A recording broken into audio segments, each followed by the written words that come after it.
part of the New Mexico Clinical Supervision Interdisciplinary Clinical Supervision Training Series. So for those of you who have not been to one of our presentations before, my name is Jen Panhorst. I'm a licensed clinical social worker. And just a couple of things before I turn it over to our esteemed presenter. So just a reminder that in order to get credit for attendance today, to get your CEUs, you do need to attend the entirety of the next 2 hours. We don't offer partial credit. And we do have one more training that's in this series, and we'll give a plug for that at the very end. But in the meantime, let's get talking about creative arts in cross-cultural supervision. So I'm going to go ahead and turn it over to Juliet Casares-Kinkade-Black. I'm so excited that you're here. Thanks, Jen.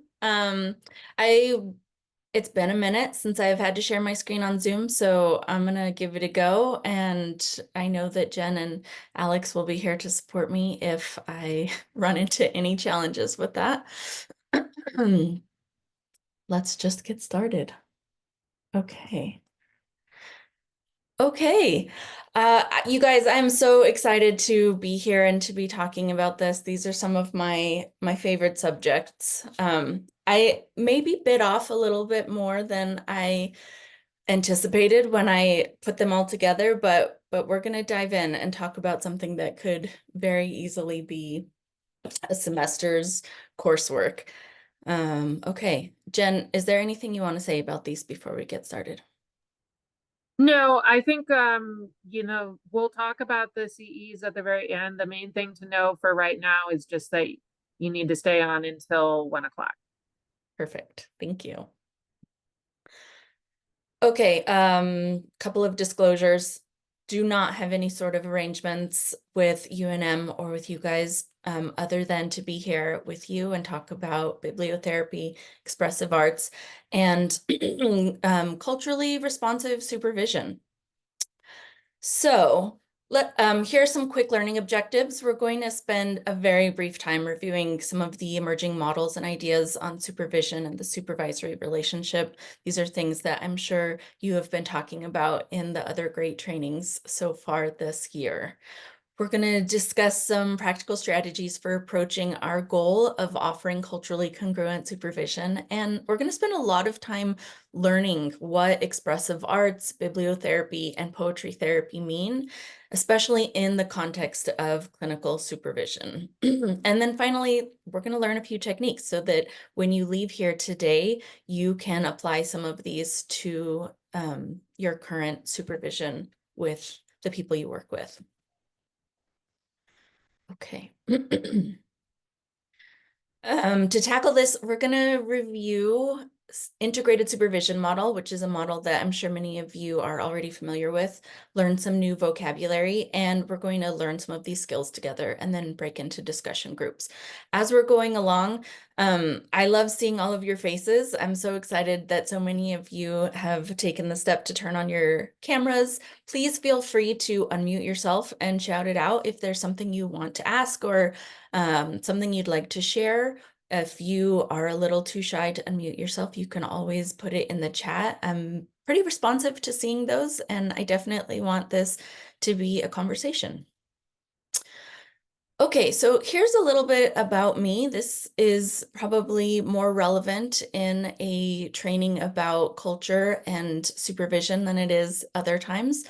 So I'm a mixed race therapist. I'm Mexican, Indigenous, and white. I'm also a writer. And before I became a therapist, I earned an MFA in creative writing. I'm also queer, and I bring all of these parts of my identity to my clinical work, to my supervisory role, and to our time together today. An additional piece of my identity that I don't often talk about, but that will become pretty relevant today, is that I live with an invisible physical disability, a chronic condition that sometimes means I'm in a lot of pain. So I share all of that to kind of demonstrate how we start to think about the different parts of our identity and how we center that when we are meeting with, somebody else, a client, a supervisee, somebody that we're doing some teaching or training with. And I would invite you to think about the different parts of your identity, those parts of you that you carry into your clinical work and into your supervision roles. Okay, so I know that many of you have a background in reading, bibliotherapy, expressive arts. And so if you feel so called to let us know, if, those of you who are here, you guys are probably more of an expert even than I am. And I would love to know the ways that you are already using these strategies in your clinical work. Some of you may have no experience with this, and I'm very happy to welcome you here today. And it can be pretty apprehensive to start something new and to be wrestling with a clinical skill that you've never used before. So we're just going to rip the Band-Aid off and jump right in and try it out, and then we'll kind of unpack it afterward. Okay, I've picked this poem to start us off for a few reasons. This is Wonder Woman by Ada Limon. So let's read it together and talk about what we experience here in the poem, especially considering what I just shared with you about my own identity. And I'll read it, but you please read along with me. Standing at the swell of the muddy Mississippi, after the urgent care doctor had just said, "Well, sometimes shit happens," I fell fast and hard for New Orleans all over again. Pain pills swirling in the purse, along with a spell for later. It's taken a while for me to admit I am in a raging battle with my body, a spinal column 35 degrees bent, vertigo that comes and goes like a DC Comics villain nobody can kill. Invisible pain is both a blessing and a curse. "You always look so happy," said a stranger once as I shifted to my good side, grinning. But that day, alone on the riverbank, brass blaring from the steamboat Natchez, out of the corner of my eye, I saw a girl, maybe half my age, dressed, for no apparent reason, as Wonder Woman. She strutted by in all her strength and glory, invincible, eternal. And when I stood to clap, because who wouldn't have, she bowed and posed like she knew I needed a myth, a woman by a river, indestructible. So I am loving seeing some of your faces, and there are like smiles and nods, and some of you are picking up things already that maybe resonated with you. Ada Limon is the 24th Poet Laureate of the United States, and she's Mexican American, so she is like me. Something that is very meaningful to me, to see somebody who looks like you being a Poet Laureate of the United States is pretty powerful. And she lives with a severe curvature of the spine and vertigo that comes and goes. And she talks about this pretty openly in her, when she travels and talks about her poetry. And I read this poem regularly, probably once a week at least. I read it whenever I'm having a bout of pain and feeling sorry for myself. Whenever I need a little myth and magic, but I also share this poem with other clients who experience chronic pain as a way of just sort of normalizing their experience and sharing some strength in numbers. I also share this poem whenever I'm in consultation with a clinician who does not have that lived experience of disability or pain. I see it as a way of inviting them in to their client's experience. It's one thing to imagine that you have never-ending back pain. We can all sort of, put ourselves in that experience. It is something else entirely to enter into Ada Limon's poem and stand on the bank of the muddy Mississippi, clutching that pain prescription and watching Wonder Woman saunter by. The first time I shared this poem in a supervision hour, the clinician across from me read it and sat with it quietly for a few minutes, and then talked about their new awareness of how able-bodied people interact with those with disabilities. And that's a really unique perspective for them to take. I took it somewhere else. When you read it, you are probably sharing your own thoughts, your own experience, that you might have pulled out the fact that she was listening to this music, or that she had just been in the emergency room, or that that doctor talked to her so cavalierly, like, well, you know, shit happens. And so I would love to hear if there are specific responses or thoughts that were brought up for you as you read this. You can unmute yourself, you can add it to the chat. But you know, this is the use of bibliotherapy. It's using literature and text to kind of notice what was opened up for you. Is there anybody who would like to share anything right now? You want to rip that Band-Aid off? I can chime in. Oh, great. Thank you. Hi, Alexis. Hi.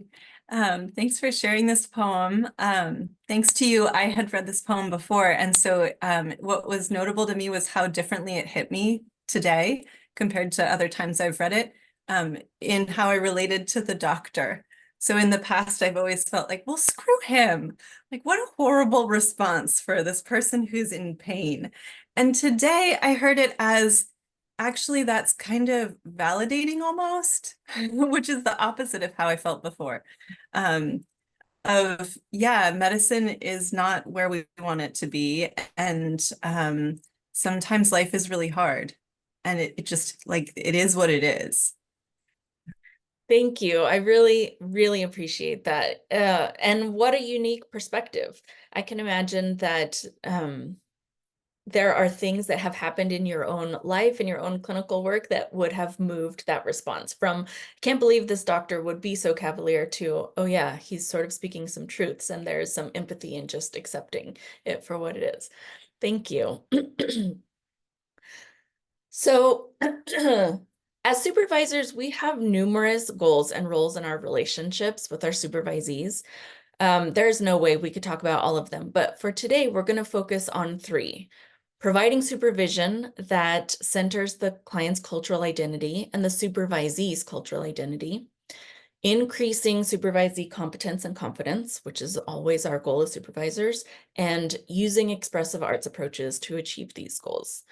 And we're going to be using poems, art, and other literature to achieve those. Hey, Juliet. Yeah. Yes, Jen. Dawn had her hand up a moment ago. I just want to Oh, make sure she thank gets a you. chance to say something. Thanks. Dawn? That's okay. Hi, Juliet. Thanks. Hi, Dawn. Do you want me to go back to the poem? That's okay. That's okay. I was just, I've read this before too, but it hit me differently as well. Interestingly. I was just thinking about the experience sitting with a client or sitting with a supervisor, and just as human beings, like holding multiple things, like that shit happens, that people can be cavalier, curt, that you can be in pain and in some ways suffering, but also noting power and hope and all these things all at once, you know, and sort of the experience of holding all of those things. Thank you. That is beautiful. I think maybe one of the reasons that I love this poem is because it illustrates holding all of those things simultaneously. And I think that's beautifully said. Thank you. Okay, so there are some really great supervision models out there. Developmental supervision models invite supervisors to take into account our supervisees' level of competence and skill, and to adjust our approach accordingly.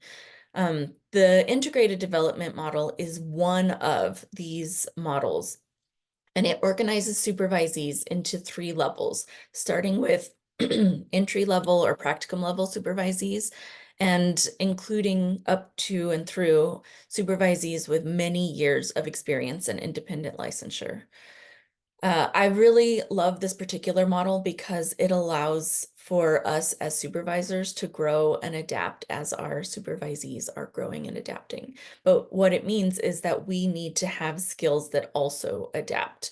The things that we use with entry level or practicum level supervisees might not be appropriate for somebody with 10, 15, 20 years of experience. And I would say that for supervisors who employ a developmental approach to supervision, the key is to accurately identify our supervisee's current stage and to provide feedback and support appropriate to that stage. Okay, so I don't know how many of you here have heard of the WEIRD cultural framework. Most of us became supervisors without first receiving significant training in becoming a supervisor. Our education was born out of receiving supervision ourselves. I remember when I became a supervisor for the first time, I then went into some training to teach me what I should already know and be doing, but it's not like I had some packaged skill that I could bring into my first day. Recent articles on supervisor cultural responsiveness really highlight that the trend in our profession is to be supervised under this weird framework: Western, educated, industrialized, rich, and from a democratic society. I have gone ahead and added an extra letter here because I would argue that our stance is also, it tends to be able-bodied. There's just an assumption that all bodies move the same. And I will tell you a brief anecdote, actually. So recently I was contacted by a student who is in a counseling program, and the student is deaf.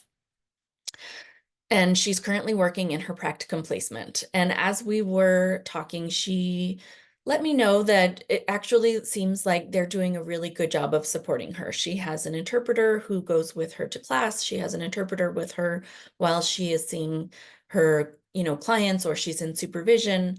But her practicum supervisor does not use ASL, does not know American Sign Language. Her professors in school don't use ASL. And the reason she was contacting me is that she was looking for referrals to send her deaf clients to at the end of their work together, because we don't really have a large network of therapists who use ASL. And so there are just these assumptions about the approach that we take to supervision. It's not that we're, evil or looking to leave some people out of the equation. It's just that the framework that got us here today tends to be to favor individuals rather than contextual approaches, and tends to highlight these aspects. But there are a lot of people who are left out or not included in this weird framework. And research identifies that supervisees struggle invisibly inside the framework. There is so much research where supervisees talk about feeling dismissed or overlooked. Sometimes supervisors have treated them with blatantly racist or anti-LGBTQ statements, but other times it's just not brought into the room. And the impact is that our supervisees hide in plain sight and talk about wanting to hide or needing to hide, following these missed connections and missed opportunities in the supervisor-supervisee relationship. And the consequence of our supervisees hiding is that we don't know what they're doing with their clients. We don't know who they are, how they're showing up, what parts of themselves are being brought up in the clinical space, which means we don't get a good idea of how to support them. So if that weird or a weird framework is the norm, what is the alternative? Culturally responsive supervision has a goal of beginning to adjust that power imbalance so that our supervisees feel confident and comfortable bringing up issues of race, culture, and identity, which means that we have to feel confident and comfortable bringing up issues of race, culture, and identity ourselves in the supervisee space.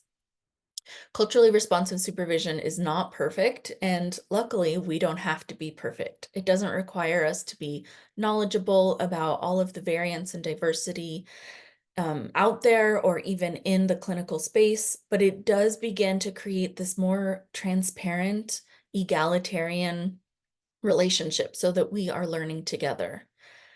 And I know that language can get confusing when we're talking about culture. When I was in college, my major was in cross-cultural communication that has now really fallen out of fashion. And sometimes we get so stuck with what is the appropriate language or what is the appropriate position. So I've added a few vocabulary words for us today to look at, but there isn't really a right way to talk about it. It's enough to endeavor to adjust that power imbalance and to want to be more transparent and egalitarian or respectful. So, cultural humility is the ability to recognize one's own limitations in order to avoid making assumptions about other cultures. This requires us as supervisors to recognize our own biases and limitations, which is why I took the time to center my own identity when we started together today. Critical consciousness is the ability to recognize and analyze systems of inequality, and it's also the commitment to take action against these systems. An example of this is recognizing that in our training programs, English is the assumed language, whereas that one student I just mentioned needed it, and she needs ASL to be her language. And many of our students need other languages. And I would say that we actually do a pretty good job of this here in New Mexico. I know there are bilingual counseling programs, and many of our students have professors who speak Spanish and English, and I'm sure there are other languages represented as well. And finally, a culture bump, which is maybe my favorite word of all times, my favorite phrase. A culture bump occurs when an individual, when you or I or our supervisee has an expectation about what they're going to see, and then that does not happen. The expectation doesn't manifest. And it's sort of like if we're all standing in a line in a dark room and you bumped into somebody who's facing the wrong way, and you're like, oh, what is that? This is weird. I don't understand what's happening. There's not any labeling. There's not any judging. It's before all of those natural responses. It's just the, oh, what is that phenomenon? And here is a really great example of a culture bump in action. So this is a piece of art from the great artist, Ricardo Cate, from his book, No Reservations. Ricardo is a Pueblo artist. He's from Santo Domingo. And you have probably seen his comic strip. It is in the Santa Fe New Mexican. I think it's also in the Journal, and it's syndicated, so it goes out and is in many, many places. I really love his work because every one of them is an example of a culture bump. I don't have to understand all of the nuance of what's happening here. I can't remember which team this little guy is representing. Is it the Chiefs? I don't really remember, but I don't have to. It's enough to be like, oh, there's something about that is unusual, unknown to me. Like, should we laugh? Should we sigh? Do we look away? That's the sensation we want to be looking for. That is what tunes us into striving for cultural responsiveness. It's just sort of noticing that, oh, what is that bump? Okay, so here are a few more vocabulary words to transition us to expressive arts and bibliotherapy, and how the heck to use those in supervision. And this is just to, so that you're not wandering around in the dark. You've got some idea of the language we're using and what we're talking about. Expressive arts is just using different artistic approaches: drawing, painting, photography, dance, drama, to support mental health goals. And inside expressive arts, healing is accessed through expression, imagination, active participation, and mind-body connection. Bibliotherapy, or sometimes it's referred to as poetry therapy, is a form of expressive arts, and it is the use of literature and writing to support mental health goals. Some of the evidence-based uses of bibliotherapy, some of the things that research has really shown us are effective when using bibliotherapy, are using it to increase expression of emotion, promoting self-reflection and self-awareness, opening up new perspectives, both for ourselves when we're thinking about our own experiences, and increasing the perspective, like being able to take others' perspectives, see from another person's point of view, and validating emotions. For therapists, bibliotherapy can really increase our insight into our supervisees' experience. And for supervisors, wow, that was hard. We can gain more insight into the therapists we're supervising, into the clients that they are treating. And most of what we say here today about bibliotherapy is also true for other forms of expressive arts treatments. Any mental health professional can incorporate elements of expressive arts into your therapeutic practice and into your supervision practice. And if you are interested in doing a deep dive and becoming specialized in this, the National Association of Poetry Therapy has a really cool credentialing avenue. It takes like 2 to 3 years. It's incredibly robust and well respected. And it means practicing under supervision again and getting lots of training.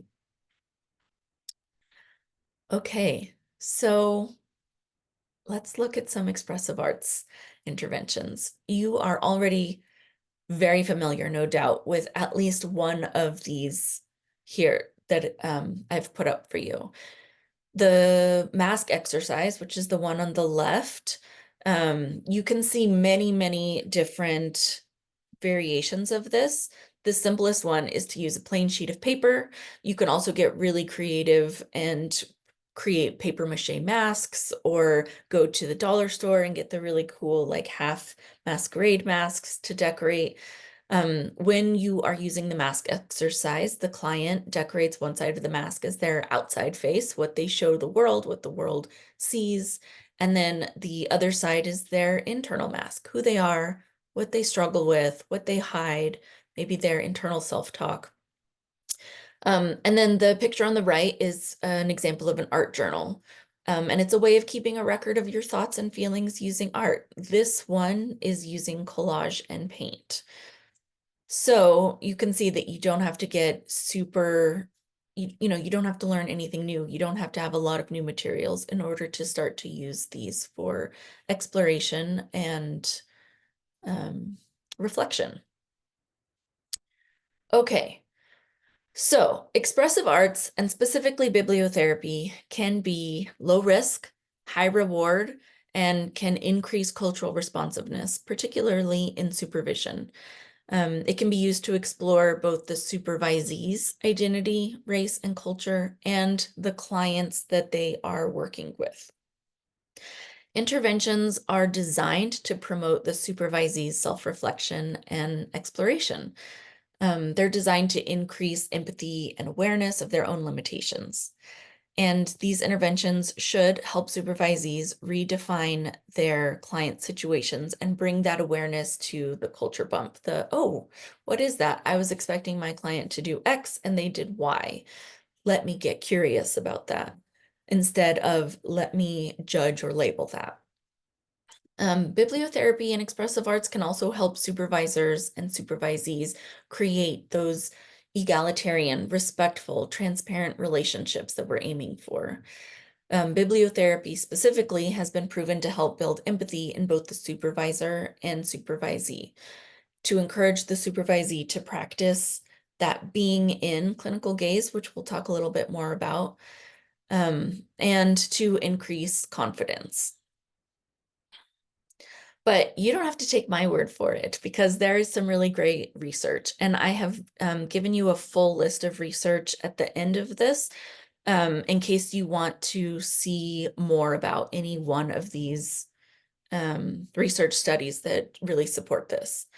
But research in poetry therapy identifies important outcomes when using poetry therapy in clinical supervision. And they found these 6 outcomes specifically in using poetry therapy to increase confidence and competence in supervisees who were in practicum.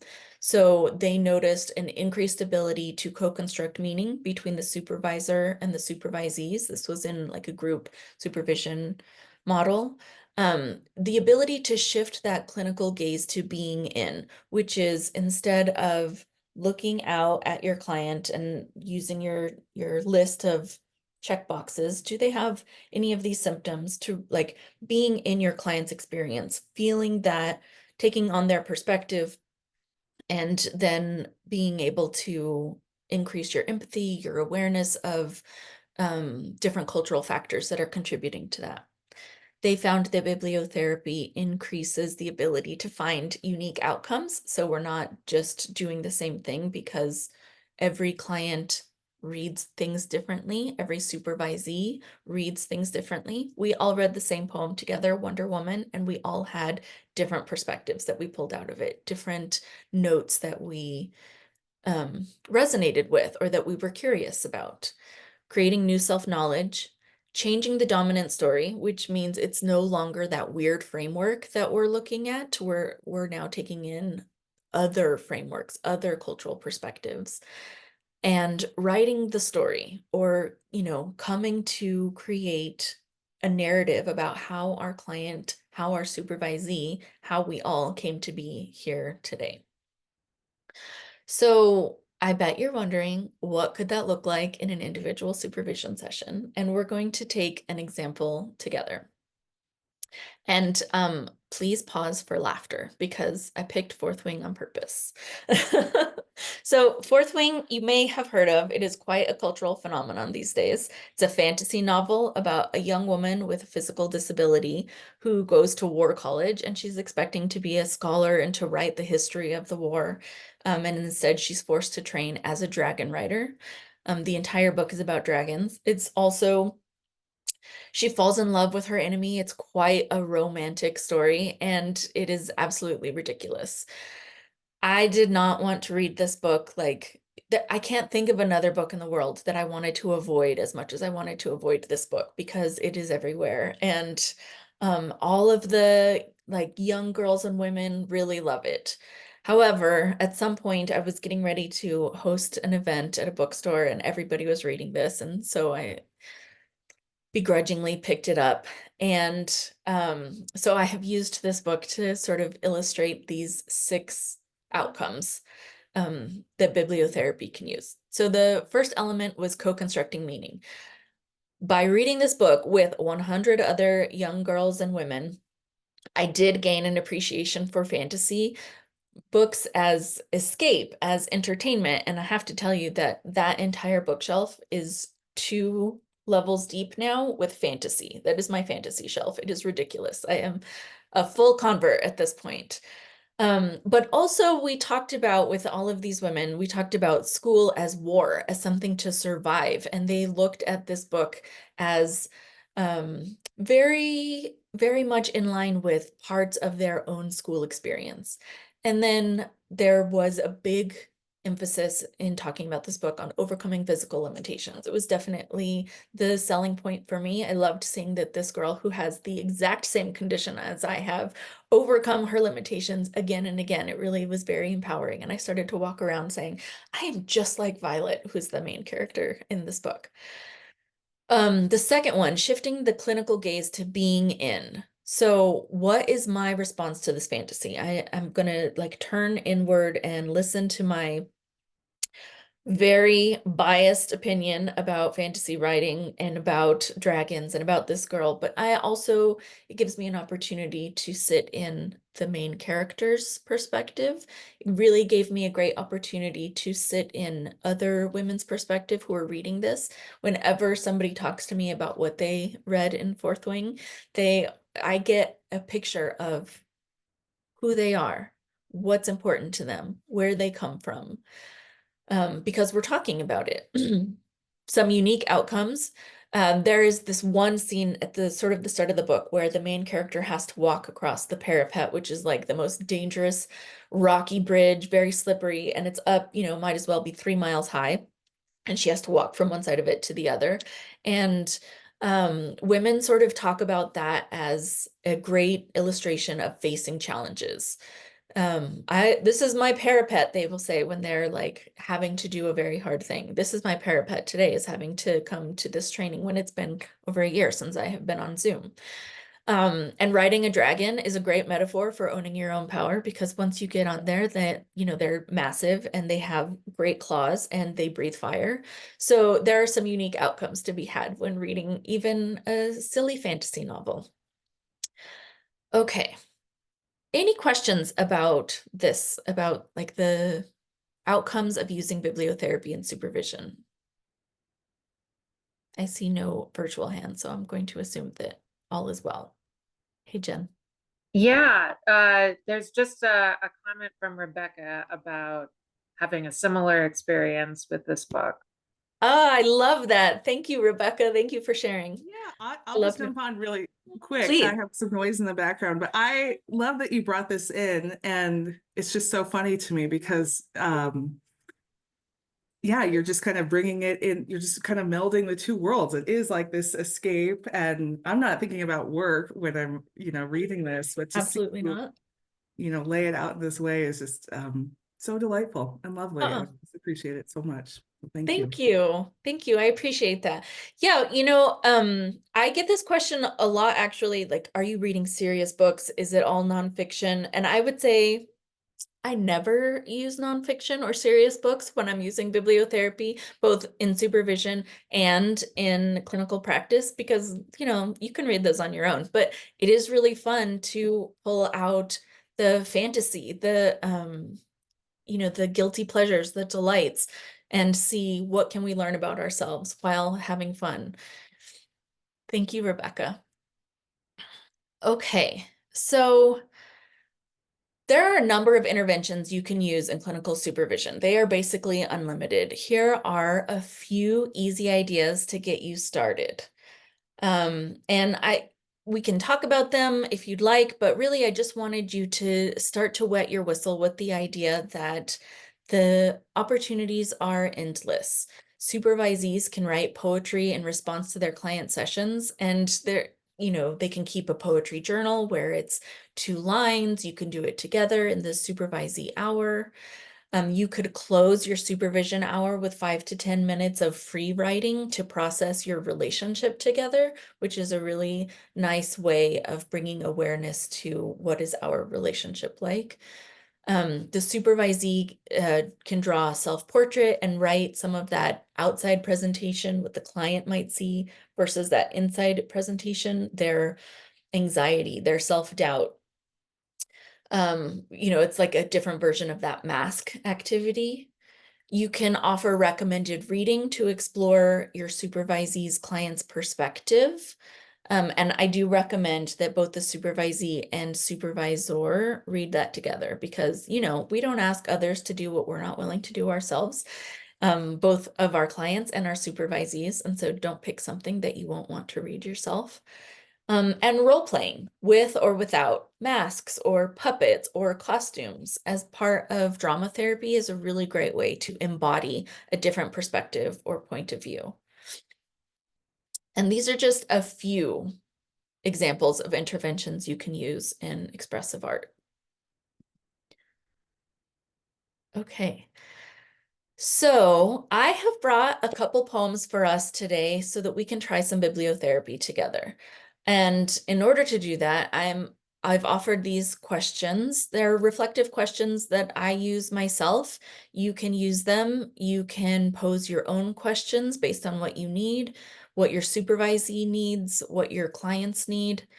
They're just invitations to get you started when you are reading, especially because I will say, I don't like poetry. I actually really, I don't understand it. Metaphor and rhythm and rhyme are sort of over my head. So I need another prompt to get me to think about things. So questions that you might be asking yourself when we look at some poems together today are, how did you feel as we're reading this? What did you identify with in this poem or in this reading? What made you uncomfortable? There will be things that you're uncomfortable with, whether it's use of language or perspective or something you don't understand. What did you learn about yourself as a therapist, as a supervisor, as a human? And what did you learn about somebody else, your client, your supervisee, the person in the next room? And I would be curious to know, what are the questions that you would use? What kind of reflective questions you might use for yourself if you were using some bibliotherapy. Something else I will say, all of the professionally published poems I brought today, I pulled from my very favorite resource. It's called Poetry Unbound, 50 Poems to Open Your World. The reason I like it is because, one, they're all together in one resource, so I don't have to go pulling from a bunch of different poetry books. Two, the author and editor, Padraig Toma, he collected 50 poems that spoke to him, and he is a peace negotiator in Northern Ireland. And so he just has like a perspective that I really appreciate. So he picks these poems, and then, this is the nice part, he writes an essay afterward, after each poem, where he talks about what he saw in there, what are the themes, what he thinks the poet is doing. And so you don't have to understand the poem itself. You can just read it and kind of let the words sit there. And then there's somebody else to sort of guide you through these very, very similar questions, where he's talking about how he feels when he reads it, or what he identifies with in the reading or with the author, and what he's uncomfortable with and what he's sitting with. And so it's just a great way to dip your toe into the bibliotherapy world without having to, learn a bunch of different poems and perspectives. Okay, so this first poem is by Janina Curtin, and I'll read it, and then let's talk about it a little bit and what we learned and experienced together. Okay, Reconciliation by Janina Curtin. How will I reconcile myself? The Icelander and the Métis, the settler and the indigenous, an ally to myself, since birth flung across a chasm. I often wonder, am I to forever be the way across, weak anchors at each end, my spine a flexible deck, load-bearing, and within my cables too much tension as some try to cross. We all swing wildly in each other's steps. Without safety nets, the waves of emotion threaten us all. And then there are times that both sides seek to disown, to cut my cords, let me fall to the rushing waters below. Maybe one day I will just float away, see where the water takes me, but not today. Today I will rebuild. This time, no quick fixes, no steel cables or wooden planks, no rust, no rot, no nails necessary, but rather the slow growth of twisted roots from ancient trees, the way across a path made of grandfather, grandmother stones. I will become a self-sustaining structure, gain strength over time, a living bridge that lasts 500 years. So I really love this poem. Janina Curtin is a mixed race author. She is Icelandic and Métis, which is a Canadian Indigenous tribe. And this poem is about her trying to reconcile with her two halves and feeling like sometimes she is not either one. She's not enough of either one, but that sometimes she can really feel the strength of both sides. So I'm curious, if we go back to some of those questions that we were looking at, how did you feel as we were reading this poem? What did you identify with? What made you uncomfortable? What did you learn about yourself? And what might you want to know more about for this poet, for her culture, for her perspective?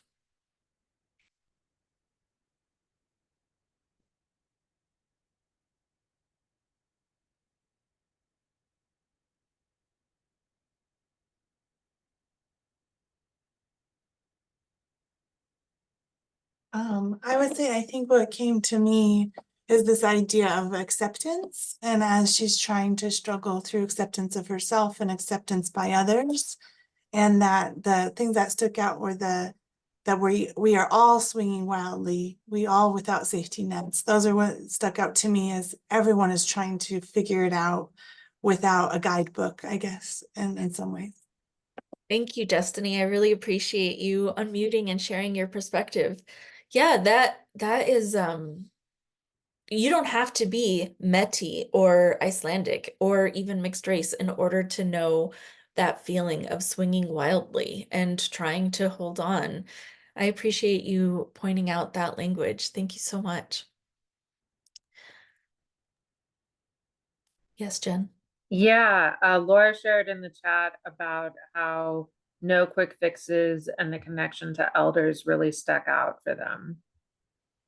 Thank you. Yes, absolutely. You can see the made of grandfather and grandmother stones and the ancient trees, the slow growth of twisted roots. There is some great language here to help people connect with the generations that this person is connecting with.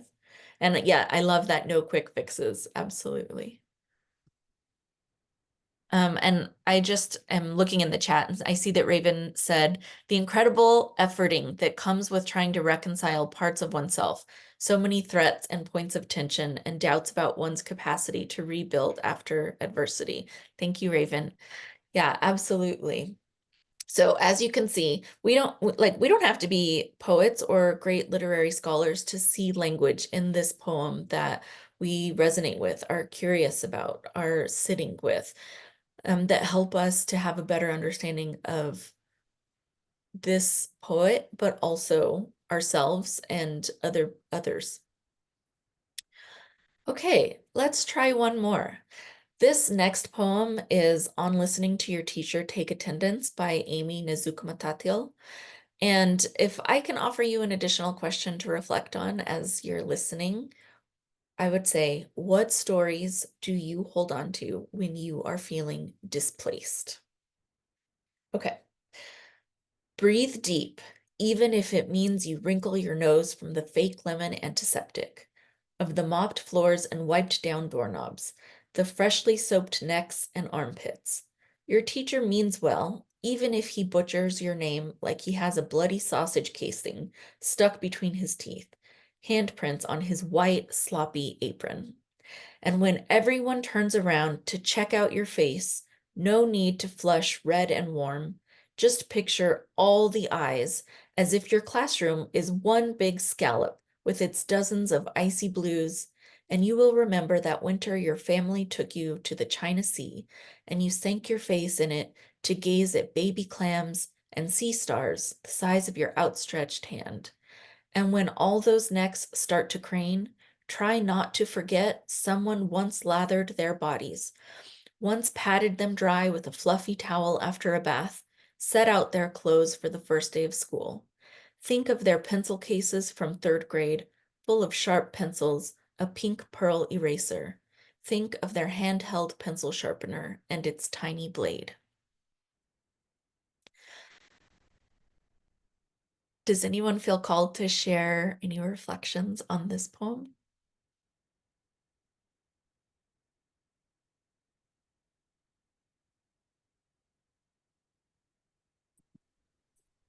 Hey, everybody, I'll jump in and just admit that I resonate deeply with the having your name butchered over and over when the attendance is called and the next craning and trying to figure out whether you correct or bother or not based on how embarrassed or spotlighted you are. And sometimes you just let it go. Sometimes you just let it go. Yeah, absolutely. It is embarrassing when they get your name wrong and butcher it and you're new in a classroom. And this person, her way of letting it go was to remember times when she was cared for or times when she felt like she belonged. And also to remember that the other kids around her are humans who have had human experiences. Your way of letting it go, Raven, is probably different. And it's nice to be able to connect and notice the differences and the disconnection through reading it. So bibliotherapy is not just about reading other people's work and co-creating meaning from it. It's not just about reading a poem or a book or an essay, and then, talking about what you saw or what you felt.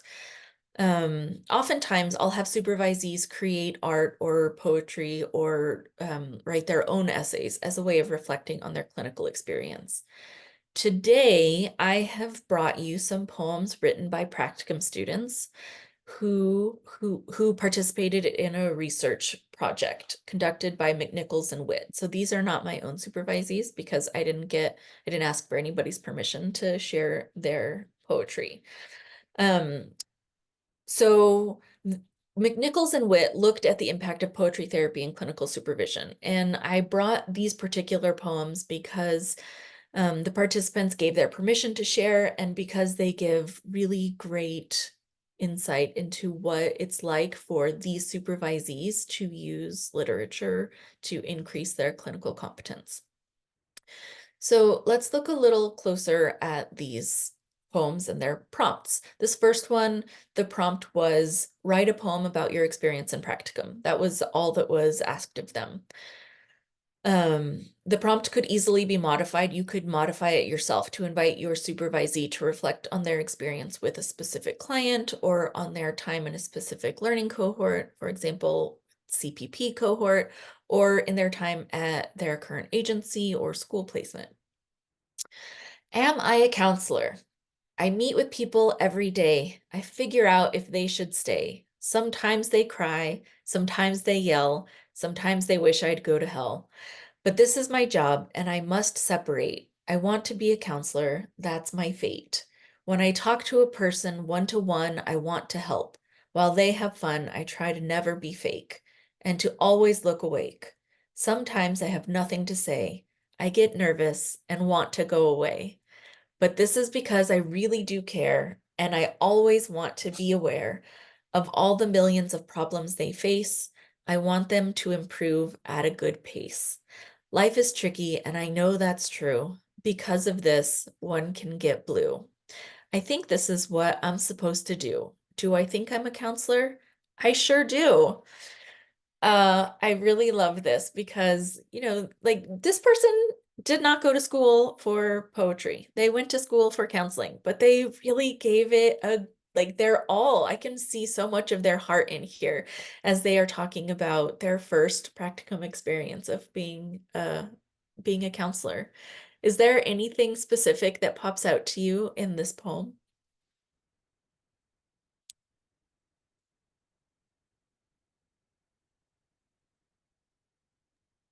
I think it seems humorous and hopeful, but it's relatable to the, I don't know, I laughed a few times as well. I try to stay awake, and so there's like some funny moments of levity, but also some kind of deeper moments as well. So. Yeah, thank you. I laughed too. I definitely have been in my seat as a therapist, like, okay, 20 more minutes, just got to get through it. I loved that they were, putting it out there and really reflecting on their experience. Jen, it looked like you wanted to maybe read something. Yeah, Natalie was saying how much it still resonates 20 years later from practicum, I'm guessing. And I'll just say too, I really like how this poem captures the imposter syndrome that a lot of folks can experience, especially early career, but I think as Natalie's speaking to, even later on in your career. Absolutely. Thanks, Jen, so much. And thank you, Natalie. Yes, I still experience imposter syndrome. It was really nice actually to read this. I maybe picked this poem out because it is so relatable, even 20 years later. Okay, here is another one. This prompt was write a poem from the perspective of a client you are feeling stuck working with. And so this is one therapist's attempt to embody her client's experience, practice that being in gaze, that gaze of I'm going to be inside of my client for a moment and see what that is like. I really fucking hate him, miss. I don't just mean this as a diss. As a father, he was not there. For a young boy, this isn't fair. I don't deal with my anger, I fight. Sorry, miss, I won't ever see the light. And Dad was all I asked for. But this man is a fucking bore. He cheated on my damn mother. So I found 40 plus my hood. Now I can do anything. I will punch him now if I could. The apology came too damn late, and now his is pissed about my fate. This is a very different poem from the one that we just looked at. Again, the prompt could be modified to invite your supervisee to write about a client or colleague that they disagree with, a supervisor they're working with, or the parents of a client they're working with. So, what did you see here? What made you uncomfortable? What did you resonate with in this poem?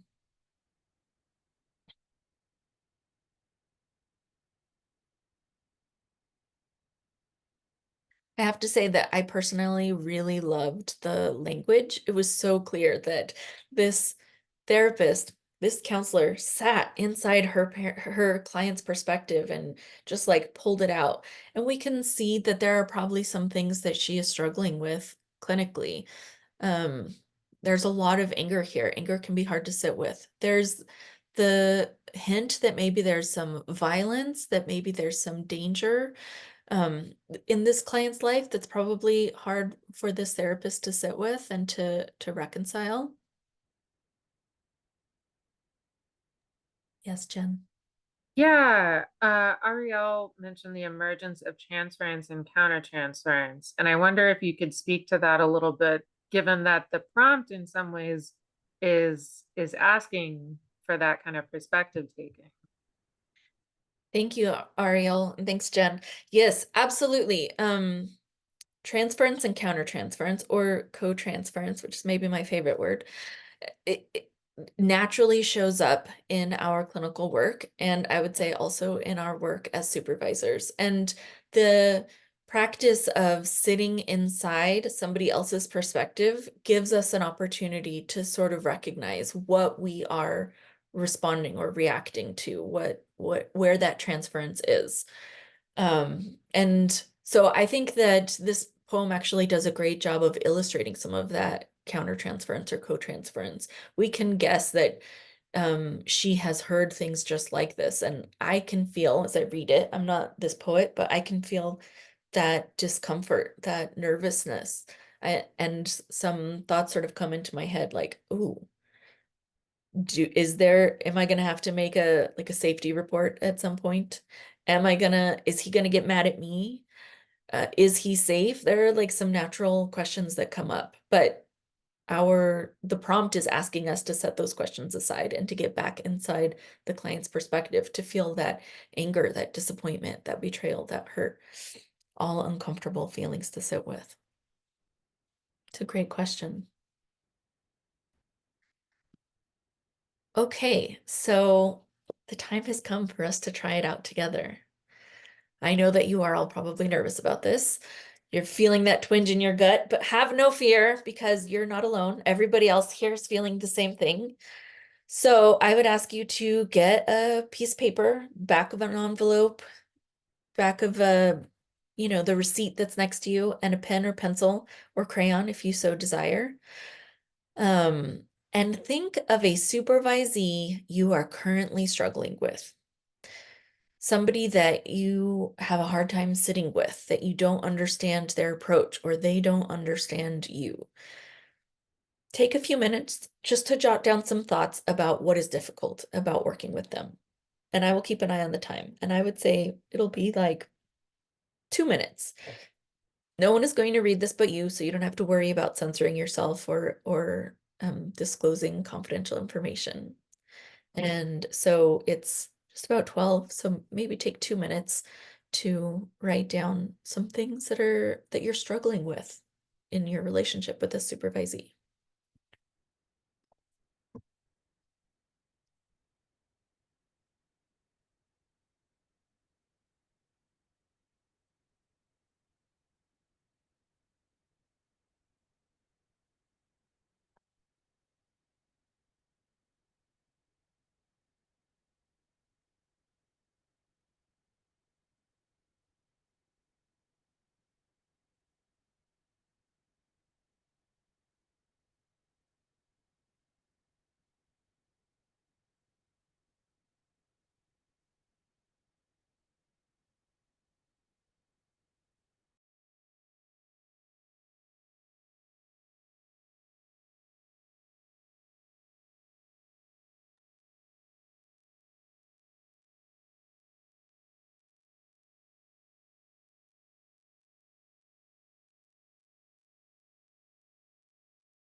One more minute.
Okay. So while you're finishing up that sentence, I would just invite you to take a couple of minutes to try on your supervisee's point of view. How do they feel when they meet with you? What are their concerns about your working relationship together? What are their concerns about their skill and efficacy? Do they have some of that imposter syndrome that we were just talking about? What do they wish was different in your working supervisory relationship? What might they feel stuck about? Take a couple of minutes to practice putting on their perspective.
Okay, once you have spent some time sitting with both sides of this dyad, let's see if we can pull out a few words, phrases, or sentences and create a brief poem about the experience.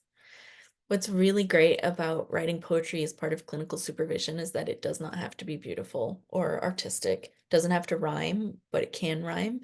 Could just be words that have meaning for you. So take 2 to 3 minutes. It's 12:05 now, and look back at your notes and see what might you pull out to put together into a clinical supervision poem.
maybe take one more minute to finish up, and then we'll come back together and talk about the experience.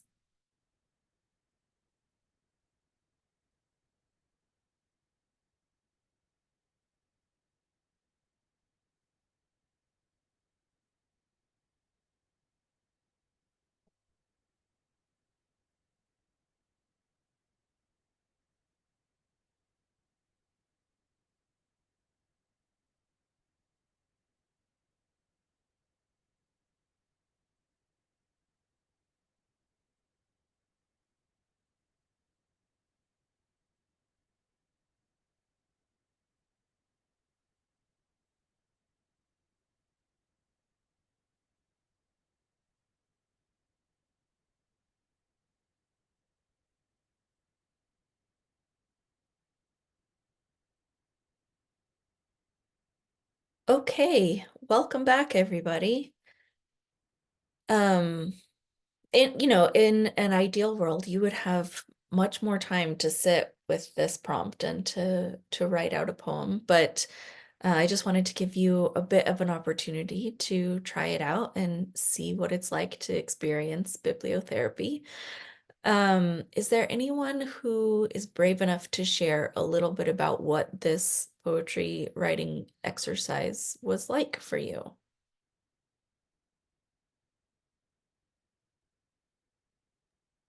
Even though it wasn't a lot of time, it was still really helpful to reflect on my experience and what I imagine the supervisee's experience might be. And then what showed up the most for me was this real parallel process between the two of us, and also how the like pressures from the organization are playing into that.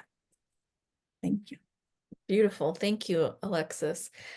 I think that parallel process is so profound, and writing about it can often give us the opportunity to access that in a different way. Yeah, thank you. Anyone else willing to share your experience?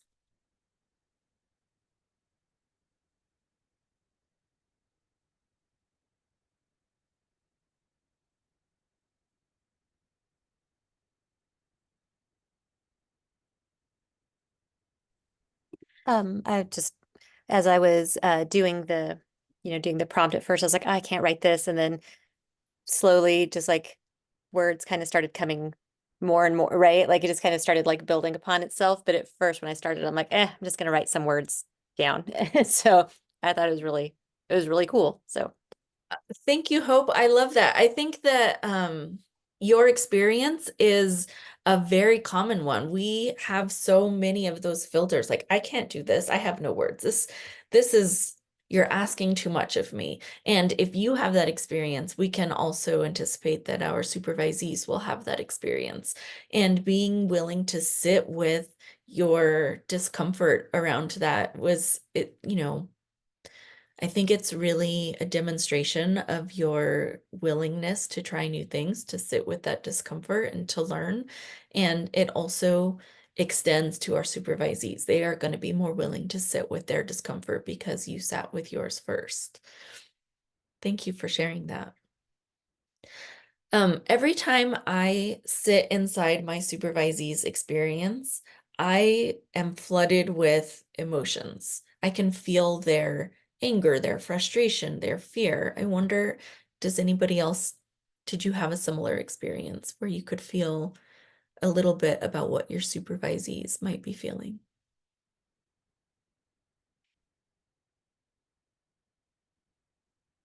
I see you nodding, Alexis. You just happen to be right in front of me. Is there anybody who would like to share any snippets of your poem? Everybody's like, it's time for a potty break. No, absolutely not. Well, I will share mine, and I will say I'm not a poet. I really actually hate poetry. But I'll share a little snippet of mine. And I sort of pulled from my experience, my supervisee's experience, as if we were talking to each other in this poem. That was sort of what I came up with. I know you want to please me. I wish we were closer. We rep the same mascot. Is idol worship too strong a phrase? Honor your emotions. Deep down, I know I'm skilled. I need more space and distance. I need more opportunity to connect. I hope I saw you turn on your camera. Is that because you were going to share a little bit of what you wrote? I was thinking of it like just like like the last kind of line, which is super. I try not to, I'm a rhymer, even though like I like Great. poetry that doesn't rhyme, but I think I write like, like a 5-year-old, right? I'm just like, I but love writing. I just had it just the way I ended. I was like, our profession is a journey you need not do alone. Together we cross deserts to find our way home. Oh, that is beautiful. I really get a sense for what kind of supervisor you are in that you are just so close walking alongside your supervisee. And I love your metaphor in there about the crossing the desert. Thank you. Thank you for sharing that. What do you think it would be like to bring a prompt like this to your supervisees, to ask them to sit with a client's experience, or to ask them to sit with your relationship?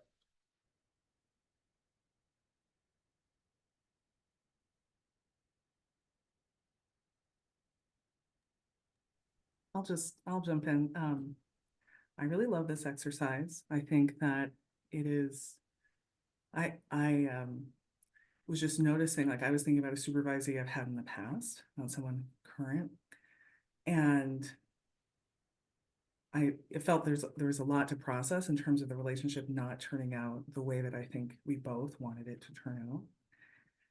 And so on one note, I think just this experience, in terms of the reflective practice for the supervisor is lovely. And I think the piece of adding the poetry is just this way of like, I would say like get ego out of the way, right? To just see like what is going to come through to process, in a way that is really like meaningful. And so I think in two ways about like to bring this into a supervision space.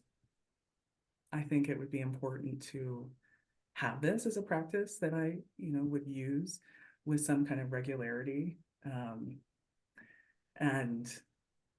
I think, yeah, it's the same, I think, in terms of how we might ask our trainees to, choose how they disclose their cultural identity. It's like, how are we modeling that or bringing that into the space as well? And so,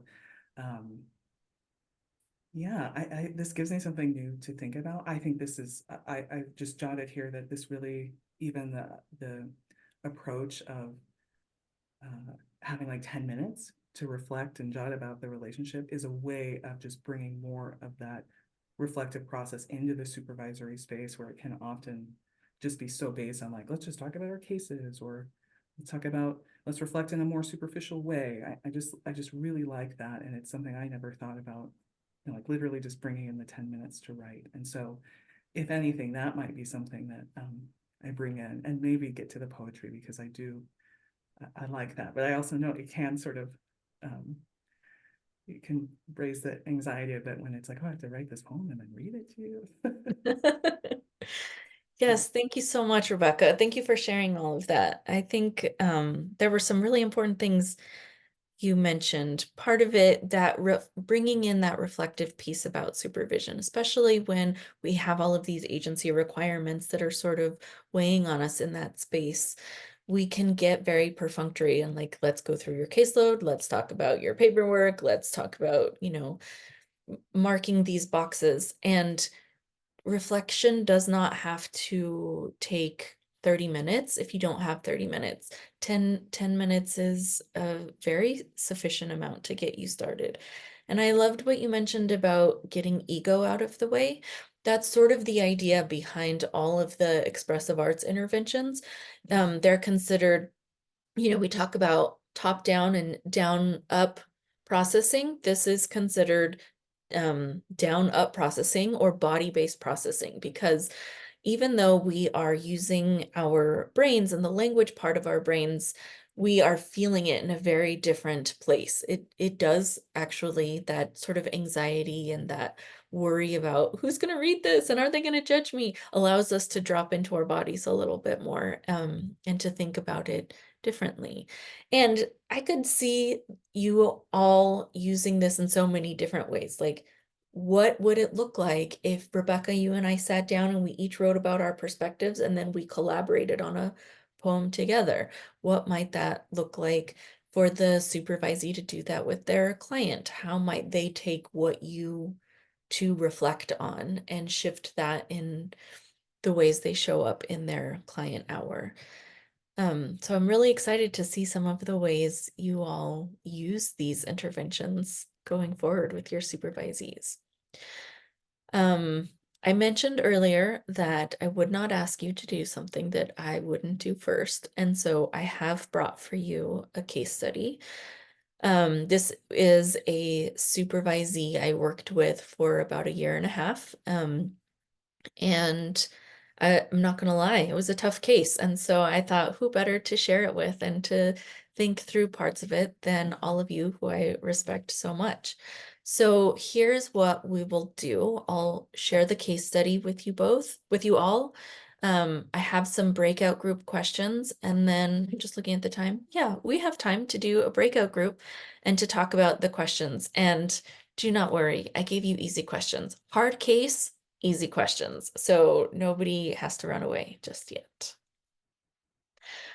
Okay, so what do I want to say about this before we dive in? We're going to try to pull everything together that we've learned. So we have been talking about how to increase cultural responsiveness, which so much means being aware of our own cultural identities and recognizing that culture bump, where that disconnect between what I expected to happen in front of me and what actually happened. And how to use art and literature to increase that cultural responsiveness. So now we're going to try to pull it together. I will read this case study and then we'll look at the questions together. Jia, age 26, is in her 2nd year postgraduate school and is an LMHC at a nonprofit organization that provides therapy, med management, and case managers to adults with severe mental illness and to their families.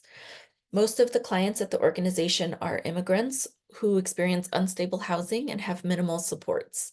Jia herself came to the US from mainland China to attend graduate school in Florida and remains here on a work visa, which requires employer sponsorship. Jia lives alone, has no family in the US, and her primary supports are others in her work cohort who are also on work visas. Jia comes to supervision expressing a concern that her new client, Mohammed, age 56, has antisocial personality disorder. That is the concern she brings in. The symptoms that support her diagnosis include Mohammed's history of aggression toward animals, his distrust and dishonesty of systems and people in authority, and his lack of empathy and understanding regarding his daughter's decision not to have a relationship with him. Jia has gathered the following case history. Mohammed is an immigrant from Palestine. He and his family moved here when his son was 10 and his daughter, Alia, was 6. He and his wife are estranged. When Alia was 16, she experienced a sexual assault, and Mohammed took revenge on both Alia and the assailant, putting the assailant in the hospital and getting Mohammed arrested.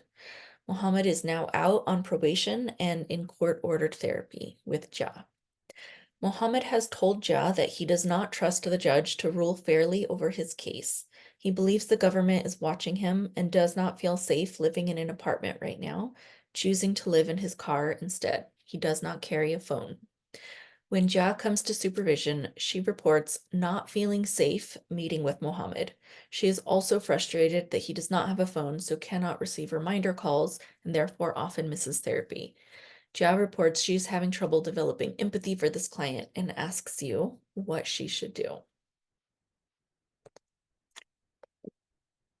Okay. Any questions just about the case study? Anything that needs to be clarified before we look at the questions? The breakout group questions. Okay. So here are some questions for you to think about. First one, what developmental level, 1, 2, or 3, do you assess JA at? And to go to just a reminder about the developmental levels, because we're not going to go into it very in depth, but basically level 1 is brand new, first time placement, no skills, no confidence. Level 2 is growing in their awareness of themselves, in their transference and countertransference experience, has some skills, still like needs less direction, but still needs guidance. And level 3 is probably been independently licensed for a while, is feeling confident and would like to continue to grow in their skills, but can practice independently very regularly. Okay, so that is question number 1. What developmental level do you assess JA at?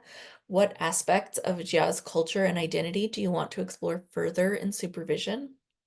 And why? What aspects of your own culture and identity do you need to attend to in order to adjust the power imbalance? So thinking about JA's background and your background, how do you want to, raise those, bring those into the room so that you are on more balanced level?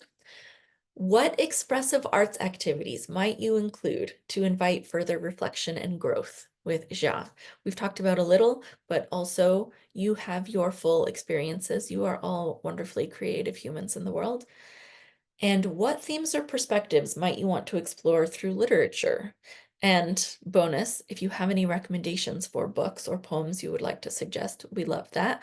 But you don't have to have them already. That is what I'm here for. I'm going to be dropping a document in the chat for you so that you can have many books at your disposal afterward.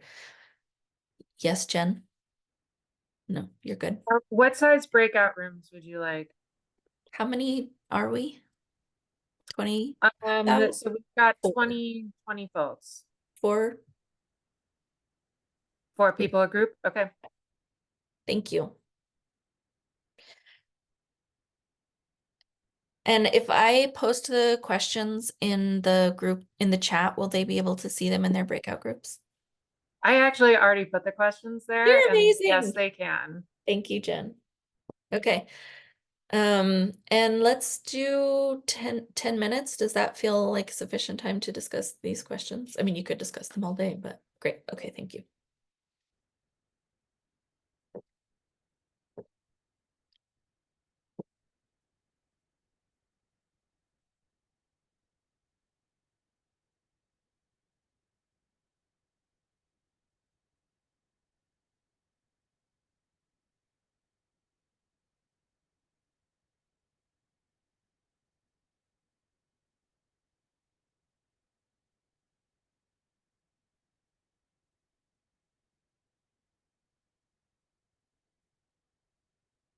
Hey, Jen. Yes. I would like to drop a document in the chat for them. Do I have access to that? Can I do that? You should. So there's at the bottom of the chat, there is like a little like kind of dog-eared paper that says file. And if you click on that, it should give you an option for a file to select. So I would just wait until everybody's back, because they won't be able to see that now that they're in the rooms. Okay. Thank you. Of course. Oh, let me pause this recording so we don't have to go nuts with editing. Hello, everybody. Welcome back. I can tell that you guys were having great conversations because you took that whole minute to come back. Okay, I would love to hear, what did you discuss? We could start at the top and work our way down. In your groups, how did you do with picking a developmental level for JA, for our supervisee?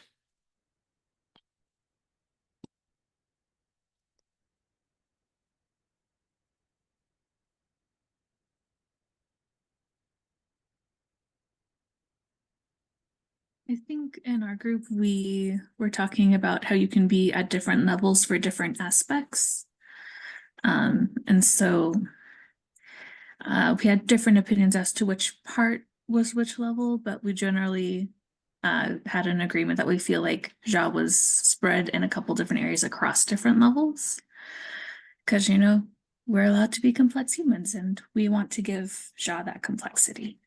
Absolutely, Laura. Thank you so much for sharing that. And what a good point.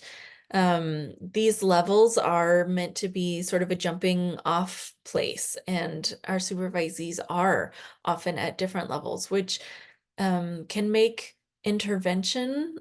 supervision intervention more challenging. And you have to be more flexible to meet that complexity. Thank you.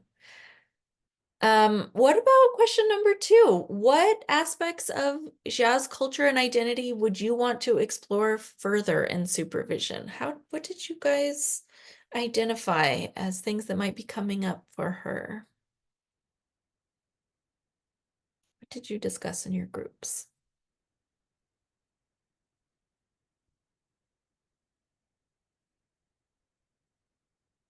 Well, in our group, we mentioned some gender identity, how gender-based violence might have presented in her home country, how she views it now, kind of bleeding into number 3 of like, also as a supervisor, my own gender-based identities and my view and protections and privileges from gender-based bias or exposure to such, and having that conversation. As what kind of stuck out to me and some people in my group were just this idea of her feeling unsafe in the room. And so how do we help her feel more safe, and exploring those gender aspects? Thank you, Destiny. Yeah, gender is a big one. Gender is something that is its own cultural concept, and also is integrated into all of our other identities, especially if we come from different communities or countries even. What a great discussion it sounds like you had. Are there other culture and identity aspects you would want to explore with Ja in supervision? Our group talked a little bit about the experience being an immigrant and how the immigration experience was, you know, could have been similar and also likely quite different for Ja and Mohammed, and then how that fits with us as supervisors if we have or have not had an immigration experience. Thank you. Absolutely. I can't help but think of the Janina Curtin poem that we read together. I think it was Janina's, that was about displacement. And what, you know, that was a poet who had experienced an immigration transition and was sort of navigating through it. And each person's is different. Whether you're Ja and you came here for school, or Mohammed and you came here due to violence and unrest. Thank you, Alexis. Destiny sort of already got us started on the conversation, but what about yourself? What, you know, where are you centered in this conversation? What parts of your own identity do you need to attend to and reflect on in order to make sure that you are creating the most egalitarian or transparent relationship you can in supervision?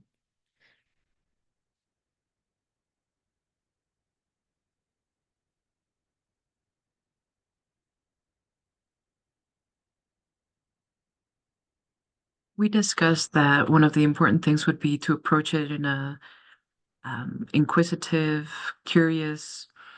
I don't necessarily have all the answers, so that there's no, I got the right answers for you as my supervisee. Yeah, that's what we can. Yeah, absolutely. The more curious and inquisitive you can be, the less like, do this, I've got the direct answer, which is interesting because being curious and inquisitive and not having answers is part of that cultural humility and taking a step down. It's also the opposite of what our supervised need if they are at a developmental level 1. The research says they need more direct guidance and instruction. And so as I center myself in my own identity as a clinical supervisor, somebody who has some strong opinions about how I want my supervisees to be showing up in the room, I'm suddenly really stuck, feeling frozen. Like, I don't know what to do. On the one hand, I want to take a step back and I want to make room for them to explore all of this. And on the other hand, I really want to tell her, get back in the room. Don't be afraid. Ask some questions. And that tension is probably the defining characteristic of clinical supervision and also that culture bump. It is uncomfortable. It's not meant to be comfortable. It's just meant to give us some opportunity to say, oh, what is that? What is this tension I'm experiencing? What other parts of your own culture and identity would you want to make space for and to acknowledge so that you are... Yes, Dawn, I see that you raised a hand. Thanks, Juliet. It made me think about just visually how we walk through the world and my experience of privilege, and like the ultimate privilege being that there's certain things that I don't have to think about unless I choose to. And I've not experienced walking through the world where somebody see me visually and have a stereotype about safety potentially when they see me. And so that might not be Gia's, experience or her client's experience. And so I want to kind of, I guess, also create the space for Gia to feel comfortable with regard to her own cultural experience walking through the world and the political climate of this country, and, and just sort of reflecting upon there's certain things that I haven't experienced and sort of feeling that out a little bit or creating space, and that there might be some parallels that right away she's not maybe aware potentially. Yeah, thank you so much for bringing that up.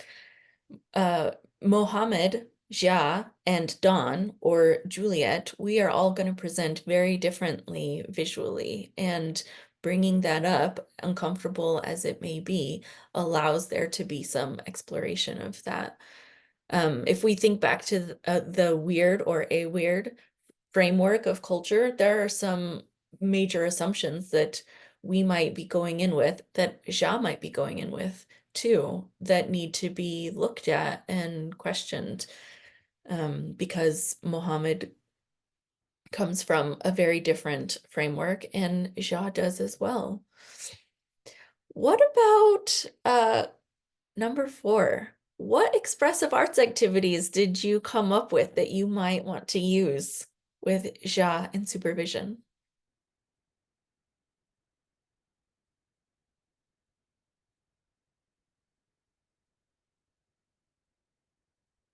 None. Everybody skipped that question. I'll share one. We were talking about transference, countertransference. So we talked about a jar, having some kind of a jar where she can contain her feelings, to kind of be able to separate that a little bit for herself. Ariel, what a fantastic idea. I can really picture, at All Faiths, we used to have a greatness jar where people could put in each other's like greatness qualities. I could really see something similar to that based on what you're describing, where you're just putting in like all of your feelings so that they can be contained in a very safe but pretty way, then pulled out as you need to attend to them. It's not like we're ignoring them. What a fantastic intervention. Thank you. Anybody else have any interventions they would like to share? We're all learning together today.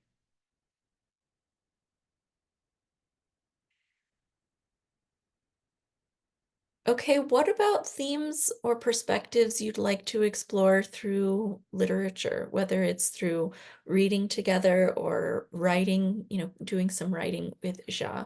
Are there themes that you would like to explore with her in supervision?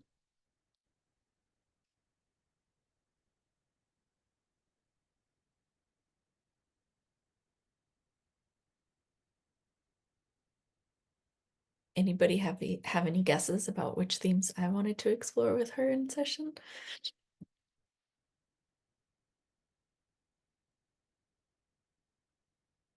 I can say something.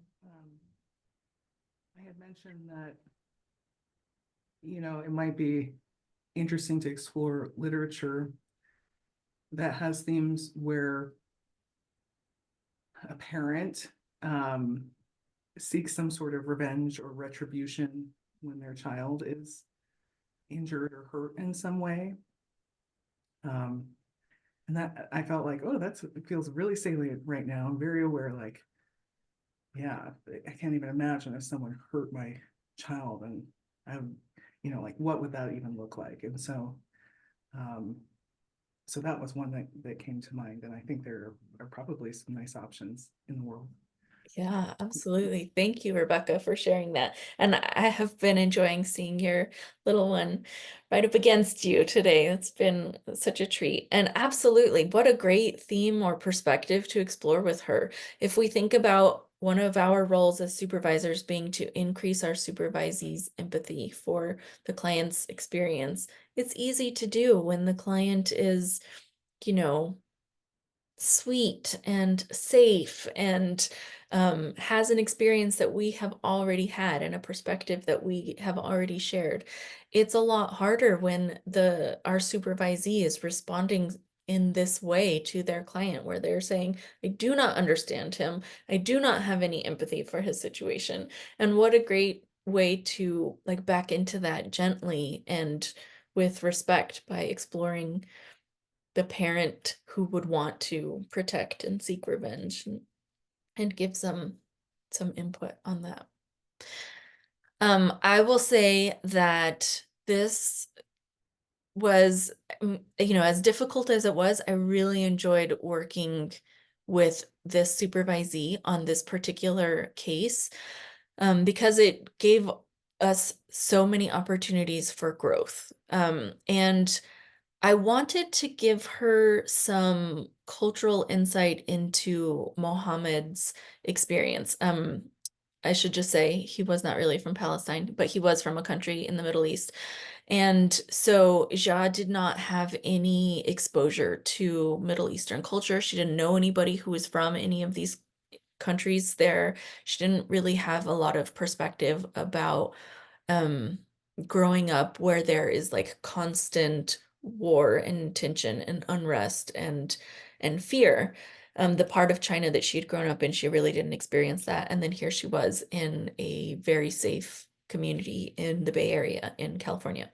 And yet I didn't have any great examples at the front of my mind. I really had a brain fart. And so I went to what I know in a pop culture world. And I'm sure all of you have at least heard of, if not read, The Kite Runner. So that's where we started, because I just needed to give her some exposure to some part of the world. And so we read that together, and she came back and said, I see that I have maybe had some feelings and judgments that were just based on having a different perspective, not having some awareness of different cultures. And so then from there, we were able to do some self-reflective poetry writing, and she was not ever comfortable bringing that in with her client, nor does she need to, but she was able to sit with it herself so that when she was in the room, she could feel that counter transference and name it in the room, so that then she could, she didn't have an actual jar like Ariel's group suggested, which is fantastic, but sort of metaphorically, she could put those feelings and responses to the side for a while. But I don't want you guys to be stuck without books for all of the situations that should come up to you. And so right now I have just dropped it's going to take a minute. It looks like, oh, there it is. I have dropped a gift that I have made for you. It is not a complete list because you should come and talk to me if you need a complete list, but I have given you a list of book recommendations. It is broken apart by topic, subject, also nonfiction, fiction, and poetry. I did my best, but it's, you know, it's incredibly incomplete. So I hope that you will add to it. I would also love to know how you would add to it in the future. If you've got a great recommendation that you would like to add, then please do share it with me.